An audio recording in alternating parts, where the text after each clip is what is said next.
तो 7 सेंटीमीटर वाले एक घनाकार के ऊपर एक अर्धगोला रखा है। ठीक है, सवाल नंबर है 4। तो पहले एक घनाकार बना लेते हैं।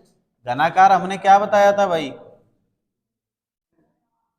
जो आयत होता है ना, आयत या माचिस का, हाँ माचिस का डब्बा, वो आयत की आकृति ऐसे करके, ठीक है। इसके ऊपर क्या रखा है? ये जो है वो 7 सेंटीमीटर का है, तो 7 सेंटीमीटर ये हो जाएगा। ठीक है, 7 सेंटीमीटर इसमें क्या दे रखी है? 7 सेंटीमीटर वाले एक घनाकार ब्लॉक के ऊपर एक अर्धगोला रखा हुआ है। क्या रखा है? अर्धगोला। अब अर्धगोला इस पे रख देते हैं। अर्धगोला कैसे रखोगे भाई? हैं, अर्धगोला ऐसे करके रख देते हैं। ठीक है, अर्धगोला ऐसे करके रख दिया जाएगा इसके ऊपर। रख गया अर्धगोला। कोई दिक्कत नहीं है। अब समझ जाओ, अर्धगोला रखा हुआ है इसके ऊपर। ठीक है भाई, जब अर्धगोला रखा हुआ है तो सबसे पहले क्या क्या निकालोगे? पूरे टोटल। इसका क्या पूछा है इसने?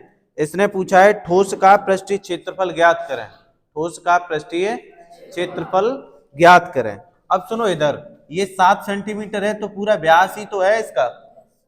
अगर अर्धगोला का देखा जाए, इसकी तो एक भुजा है, इसकी एक भुजा है, और अर्धगोले का ये क्या है? व्यास है। क्या है? व्यास है। तो यहां से लिखो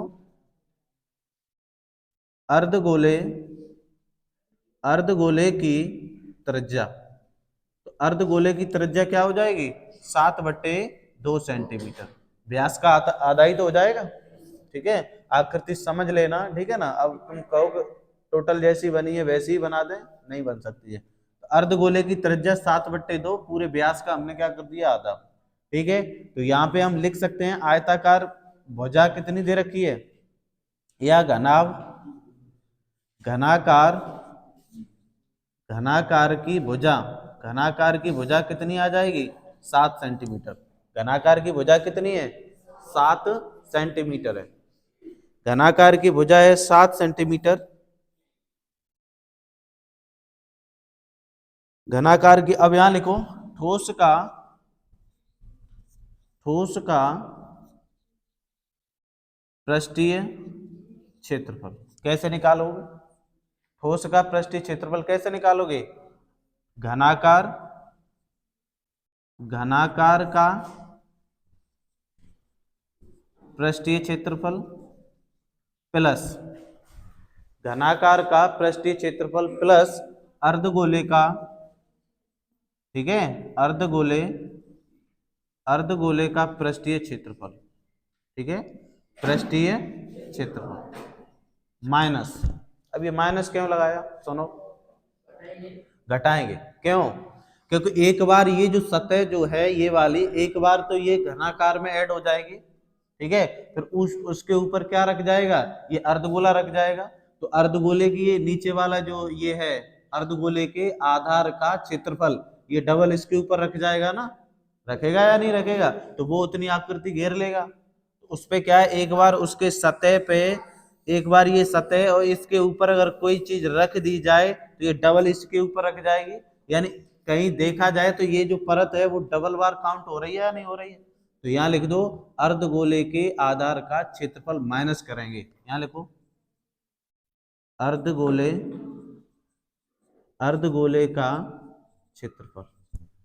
ठीक है, अर्धगोले का क्षेत्रफल, यानी ये जो वृत्त है ये डबल इसके ऊपर, परत के ऊपर रख गया। एक बार इसे क्या करेंगे? माइनस करेंगे। ठीक है, ये समझ गए? अब घनाकार का पृष्ठीय क्षेत्रफल क्या होता है? हमने लिखाया था, लिखाया या नहीं? क्या होता है बताओ? घनाकार का पृष्ठीय क्षेत्रफल, या फिर इतना नोट करो फटाफट जल्दी। चलो, तो ठोस का पृष्ठीय क्षेत्रफल बराबर घनाकार का पृष्ठीय क्षेत्रफल क्या हो जाएगा? लंबाई गुणा चौड़ाई गुणा ऊंचाई होगा, प्लस अर्धगोले का पृष्ठीय क्षेत्रफल क्या हो जाएगा? 2 पाई r² होता है, ये याद होनी चाहिए, माइनस अर्धगोले का, अर्धगोले के आधार का, ऐसे लिखना था, अर्धगोले के आधार का क्षेत्रफल। भाई अर्धगोले के आधार में ही तो क्षेत्रफल लगा है वृत्त का। अर्धगोले के आधार का क्षेत्रफल क्या हो जाएगा, पाई आर स्क्वायर। ठीक है भाई, पाई आर स्क्वायर। अब यहां से क्या कॉमन आ रहा है, अब देखो यहां तो आ जाएगा 7, लंबाई भी 7 है, चौड़ाई भी कितनी है 7 है, ऊंचाई भी 7 है, क्योंकि ये घनाकार है। घनाकार क्या होता है, वर्ग। वर्ग में अगर ऊंचाई जोड़ दी जाए तो घनाकार बन जाता है या घन बन जाता है। और घनाभ की बात करता तो इनकी भुजाएं अलग अलग होती। ठीक है, तो यहाँ आ जाएगा प्लस, यहाँ से कॉमन क्या आ रहा है, पाई आर स्क्वायर कॉमन आ रहा है। अरे पाई आर स्क्वायर कॉमन आ रहा है तो यहाँ बचेगा 2, 2 माइनस के क्या बचेगा 1 बच जाएगा। क्या बचेगा 1। तो यहाँ आ जाएगा कितना, 7 का 7 में, 7 का क्यूब कितना होता है, 7 का क्यूब कितना होता है 343। देख लो एक बार ऐड करके। ठीक है, यहाँ पाई का मान लगा दो 22/7। त्रिज्या कितनी है 7/2, 7/, सुनो 2 में से 1 जाएगा तो 1 ही बचेगा। कितना बचेगा, 2 में से 1 जाएगा तो 1 बचेगा। यहाँ से देखो 7 से 7 ये कट गया और 2 से कट जाएगा, 11 बार कटेगा। तो यहाँ से अब कितना आ जाएगा 343 प्लस 11 गुणा कितना आ जाएगा 7/2, यही आएगा 7/2 आ जाएगा। इसे हम ऐसे लिख सकते हैं 343 प्लस यहाँ से आ जाएगा 77/2, इसके नीचे 1 मान लो। एलसीएम आ जाएगा कितना, 2 एलसीएम आ जाएगा। तो इसका इसमें हम क्या करेंगे, भाग करेंगे, 2 बार जाएगा, 2 का इसमें गुणा करेंगे तो 3 दूनी 6, 4 दूनी 8, 3 दूनी 6, माइनस कितना आ जाएगा प्लस, तो ये आ जाएगा 77। इसे जोड़ लो तो कितना आ जाएगा 13, 6 और 7 कितना होता है 13, और 8 और 7 कितना 15, 15 और 1 कितना 16, और 6 और 1 7, 7/2 सेंटीमीटर स्क्वायर आ जाएगा, जो तुम्हारा क्या होगा आंसर होगा। चाहो तो इसका भाग भी लगा सकते हैं इसमें। ठीक है, सेंटीमीटर नहीं, क्षेत्रफल है, क्षेत्रफल है अल्लाह, क्या है पृष्ठीय क्षेत्रफल। आयतन होता तब क्यों होता। इसने ये भी पूछा है कि इसका व्यास कितना है, तो यहां लिख दो अर्धगोले का व्यास कितना आ जाएगा, ये भी तो पूछा है। तो अर्धगोले का व्यास बराबर कितना आ जाएगा 7 सेंटीमीटर होगा। ठीक है, अर्धगोले का व्यास भी क्या होगा 7 सेंटीमीटर होगा। दोनों दोनों पूछे थे उसने, ठोस का पृष्ठीय क्षेत्रफल और अर्धगोले का व्यास।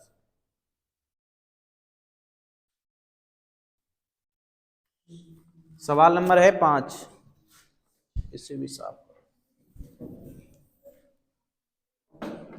सवाल नंबर 5 में क्या है देखो,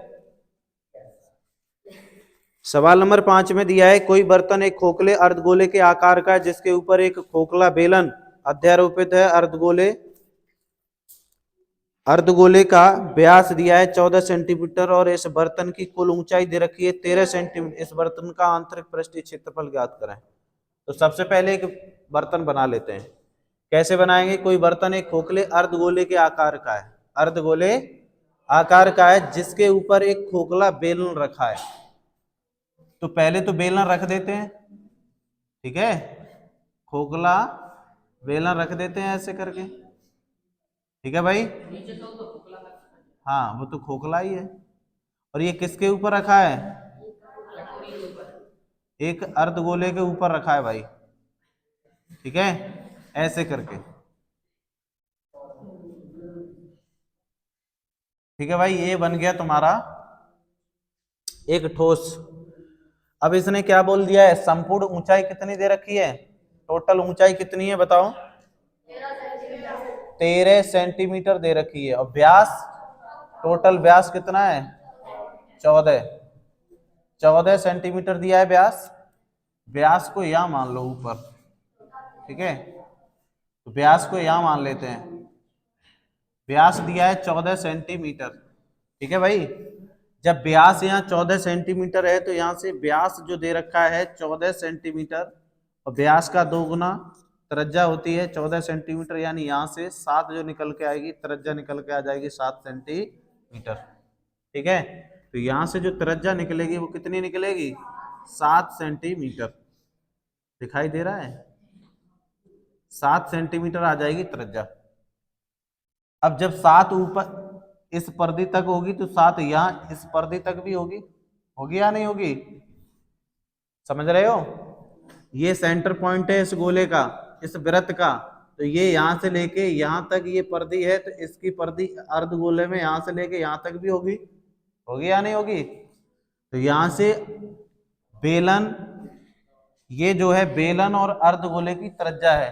क्या है? बेलन और अर्धगोले की त्रिज्या है। लिख भी सकते हैं बेलन, बेलन और अर्धगोले की त्रिज्या। ठीक है, कितनी दे रखी है? 7 सेंटीमीटर। इसे लिख दो, कितनी दे रखी है? 7 सेंटीमीटर। ठीक है, अब क्या निकालोगे? बेलन की ऊंचाई। क्या निकालोगे? बेलन की ऊंचाई। कैसे निकालोगे? टोटल ऊंचाई में से ये जो 7 है, देखो यहां तक इतनी घट जाएगी। ठीक है, इतनी क्या है? ये नीचे वाली हाइट घट जाएगी, तो ये कितनी है? माइनस के 7। तो कितना बचेगा? 6 सेंटीमीटर। समझ गए? 6 सेंटीमीटर बच जाएगा। उसने पूछा क्या है? बर्तन का आंतरिक पृष्ठीय क्षेत्रफल। लिख दो, तब पृष्ठीय क्षेत्रफल डायरेक्ट लिख देते हैं। कैसे? वेलन का पृष्ठीय क्षेत्रफल प्लस अर्धगोले का, ये दिखाई नहीं दे रहा है, अर्धगोले का, लिखो यहाँ पे, अर्धगोले का पृष्ठीय क्षेत्रफल। अर्धगोले का पृष्ठीय क्षेत्रफल, ये लाइन लिखनी बहुत जरूरी है। ठीक है, तो बेलन का पृष्ठीय क्षेत्रफल क्या होता है? 2 पाई RH होता है। कुल पृष्ठीय क्षेत्रफल की बात करते हैं तो प्लस 2 पाई R स्क्वायर जोड़ देते हैं। तो हमें क्या निकालना है? बेलन का पृष्ठीय क्षेत्रफल निकालना है, प्लस अर्धगोले का पृष्ठीय क्षेत्रफल 2 पाई R स्क्वायर। ठीक है, त्रिज्या देखो दोनों की समान है, तो यहां से 2 पाई R कॉमन लेते हैं, 2 पाई R, तो यहां से क्या बचेगा? H प्लस इधर बच जाएगी R, तो यहां से आ जाएगा 2 पाई का मान लगा देते हैं 22/7। और त्रिज्या कितनी है तुम्हारी? त्रिज्या भी 7 है। कितनी है? और ऊंचाई, बेलन की ऊंचाई कितनी है? 6। त्रिज्या कितनी है? 7। 7 से 7 कट जाएगा, 22 दूनी 44, और ये कितना? 13। इनका गुणा कर लो, सेंटीमीटर स्क्वायर में आ जाएगा। ठीक है, नोट करो फटाफट। ये क्षेत्रफल, बेलन का पृष्ठीय क्षेत्रफल प्लस अर्धगोले का पृष्ठीय क्षेत्रफल, तो यहाँ 2 पाई RH प्लस 2 पाई R स्क्वायर, इसमें से कॉमन ले लिया। देखो कैलकुलेशन को सरल करना है तो सबसे पहले जितना कॉमन हो सके उतना कॉमन लो, कॉमन ले लोगे बस सरल हो जाएगी कैलकुलेशन। ठीक है भाई, अब आगे देख लो सवाल। सवाल नंबर 6। सवाल नंबर कौन सा है? 6। देखो इधर, कोई तंबू एक बेलन के आकार का है, कोई तंबू बेलन के आकार का है जिस पर एक शंकु अध्यारोपित है। यदि बेलनाकार भाग की ऊंचाई और व्यास क्रम से 2.1 मीटर और 4 यानी 4 मीटर है तथा शंकु की तिर्यक ऊंचाई 2.8 मीटर है। इस तंबू को बनाने में प्रयुक्त कैनवास का क्षेत्रफल ज्ञात कीजिए और साथ ही साथ में क्या लागत भी निकालनी है। क्या निकालनी है? लागत।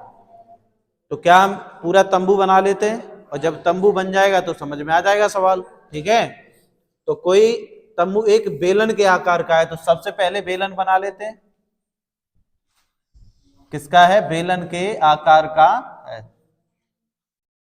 ठीक है, बेलन के आकार का है जिस पर एक शंकु अध्यारोपित है।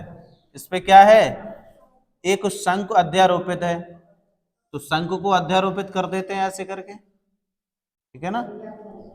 शंकु अध्यारोपित है यदि बेलनाकार भाग की ऊंचाई, बेलनाकार भाग की ऊंचाई और व्यास, तो यहां लिखो वेलन की ऊंचाई, वेलन की ऊंचाई क्या मान लेते हैं, स्मॉल एच मान लेते हैं। कितनी है वेलन की ऊंचाई, बेलन की ऊंचाई और व्यास, बेलन की ऊंचाई 2.1 मीटर है, ठीक है।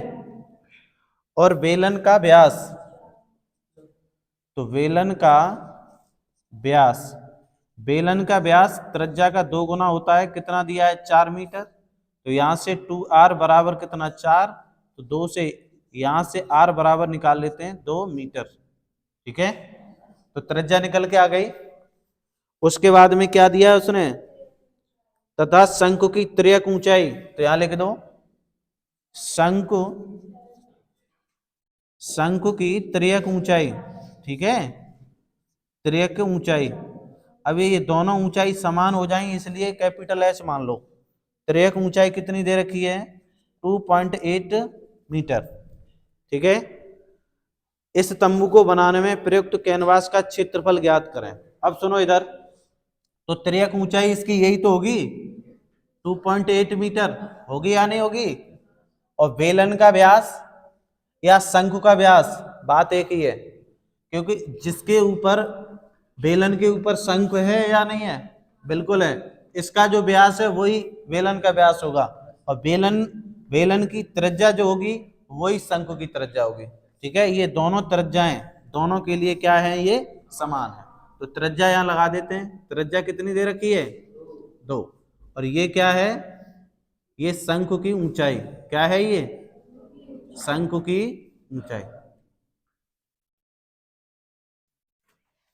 तो शंकु की ऊंचाई, त्रियक ऊंचाई दे रखी है तुम्हें, क्या दे रखी है त्रियक ऊंचाई, तो ये ऊंचाई है, ये त्रिज्या है, ये त्रियक ऊंचाई है। उसके बाद में बेलन का व्यास, बेलन की ऊंचाई कितनी दे रखी है भाई, बेलन की ऊंचाई है 2.1 मीटर, बेलन की ऊंचाई कितनी है 2.1 मीटर, ये दिया है। तो अब समझ गए, कोई दिक्कत तो है नहीं इसमें, नहीं है ना।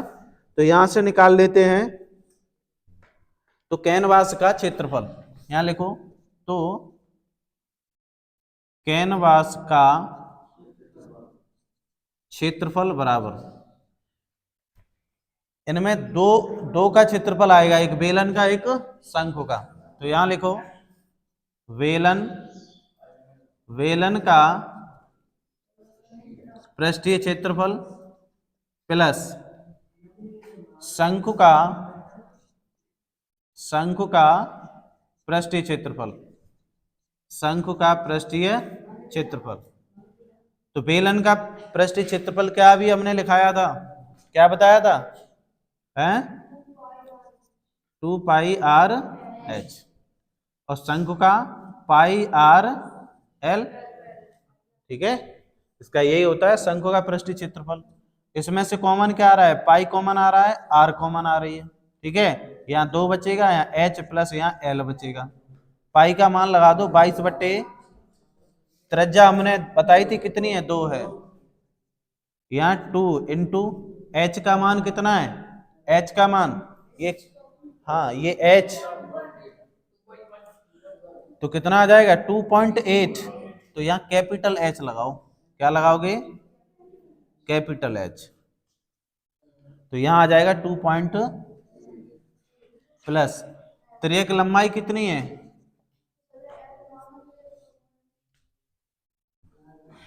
अच्छा ऊंचाई भी इसकी यही है, अच्छा इसकी बेलन की ऊंचाई ये है, 1 मिनट रुक जाओ, बेलन की ऊंचाई कितनी है, इसे तो स्मॉल ही माना है, इसे स्मॉल ही माना है, तो बेलन की ऊंचाई कितनी है 2.1 है, कितनी है, और त्रियक ऊंचाई कितनी है 2.8 है, ठीक है। अब सही है, तो यहां से 22 दूनी 44 बट्टे कितना आ जाएगा 7, इन्हें जोड़ लो, 21 दूनी कितना हो जाएगा 42, एक अंक बाद पॉइंट प्लस 2 पॉइंट कितना 8, 44/7 गुणा, इन्हें जोड़ लो 8 और 2 10, और यहाँ कितना हो जाए 4 2 6 और 1 7 पॉइंट आ जाएगा, इससे ये कट जाएगा, बराबर कितना आ जाएगा 44 सेंटीमीटर स्क्वायर। अब ये तुम्हारा क्षेत्रफल निकल के आया है। क्या निकल के आया है? क्षेत्रफल निकल के आया है।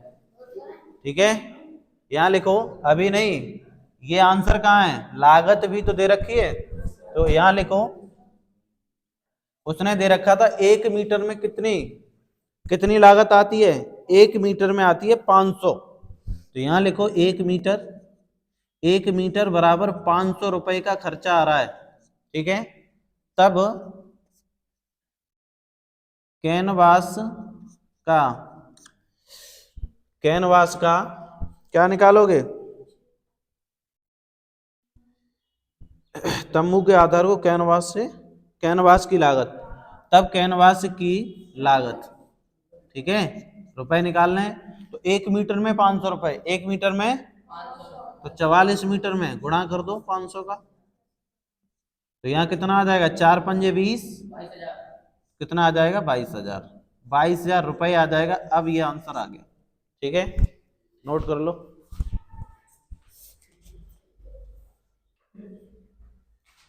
ऊपर ये ज्यादा ऊंचा बन गया था, है, इसे ऐसे बना देते हैं, ऐसे करके। अब सही है?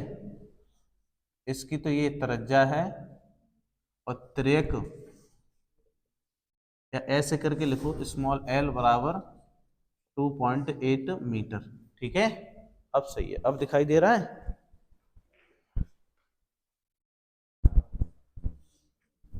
त्रिक लंबाई जो है स्मॉल एल बराबर कितनी है? 2.8। अब सही है।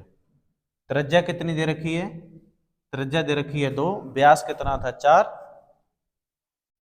अब नोट करो, स्पीड करेंगे। ठीक है, सवाल नंबर 7 में ये दिया है डायग्राम ऐसे ही। ठीक है, तो क्या दे रखा है उसने?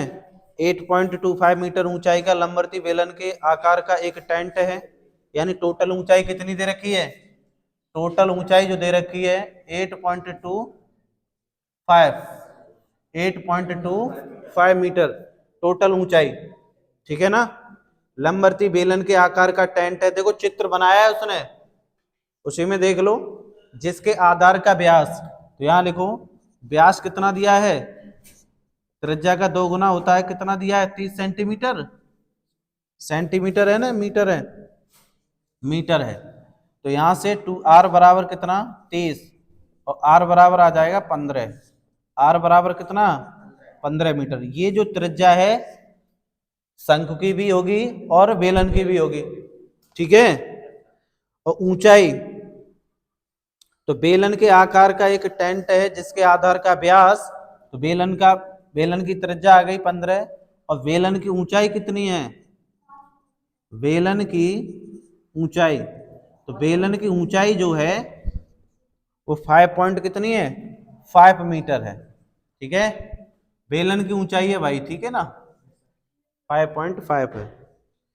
यह एक लंबवृत्ताकार शंकु से घिरा हुआ है जिसका आधार समान है, और इसकी भी लागत निकालनी है।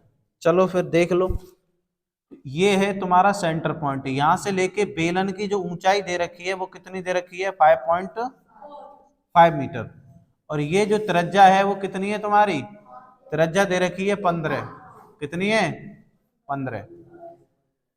उसके बाद में देखो, जब बेलन की ऊंचाई तुम्हें मिल गई, टोटल ऊंचाई तुम्हारे पास है, तो शंकु की ऊंचाई निकालनी होगी। अरे शंकु की ऊंचाई निकाल पाओगे? तो यहां लिखो, शंकु की ऊंचाई बराबर टोटल ऊंचाई में से 5.5 घटा दो। ठीक है, तो घटाओगे तो कैसे घटा पाओगे? तो कैसे घटाओगे? 8.25 में से 5.5 घटाओगे तो कितना आ जाएगा? 5। यहां से दाई लोगे तो कितना आ जाएगा? 12। 12 में से 5 जाएंगे तो 7 पॉइंट, यहाँ कितना? 7। 7 में से 5 जाएंगे तो 2, तो कितना आ जाएगा? 2.75 मीटर। ठीक है, 2.75 मीटर। ये जो ऊंचाई आई है वो किसकी आई है? शंकु की। तो ये आ गई 2.75। उसके बाद तुम्हें तो चाहिए एल, त्रिक लंबाई। त्रिज्या लंबाई चाहिए तो यहां लिखो, तब त्रिज्या लंबाई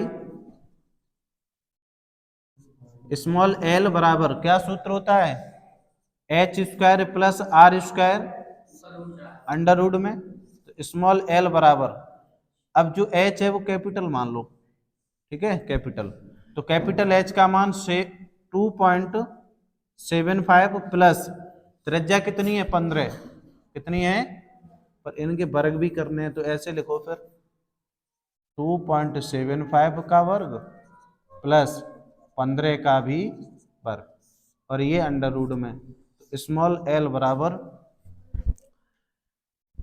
इसका वर्ग कर दो, 2.75 का वर्ग करोगे तो कितना आ जाएगा बताओ, 5 का तो ये 25 हो जाता है, 5 का कितना आ जाएगा 25, और 27 कैसे आ जाएंगे,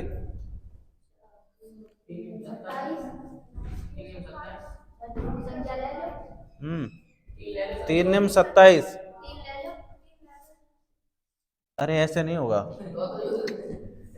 2.75 2.75, तो 5 का इसमें किया 25 हासिल 2 और 7 पंजे 35 और 2 कितना हो गया 37, हासिल कितना आ जाएगा 3, 5 दूनी 10 और 3 कितना 13, तो यहां से करोगे 7 पंजे 35 और हासिल कितना 3 आ जाएगा, 7 पंजे 35 हासिल 3, 7 सत्ते 49 और 3 कितना 52, 49 और 3 कितना 52, हासिल आ जाएंगी 5 और 7 दूनी 14, 14 और 5 कितना हो गया 14 और 5 19, फिर यहाँ से गुणा करोगे तो 5 दूनी 10, 7 दूनी 14, 1 15, 2 दूनी 4 और 1 5, कितना आ जाएगा 5, 7 5 12, यहाँ 3 2 5 और 1 6, यहाँ कितना 10 और 5 15 और यहाँ आ जाएगा 6, और क्या अंक बाद पॉइंट, तो अंक बाद पॉइंट, ठीक है, तो यहाँ कितना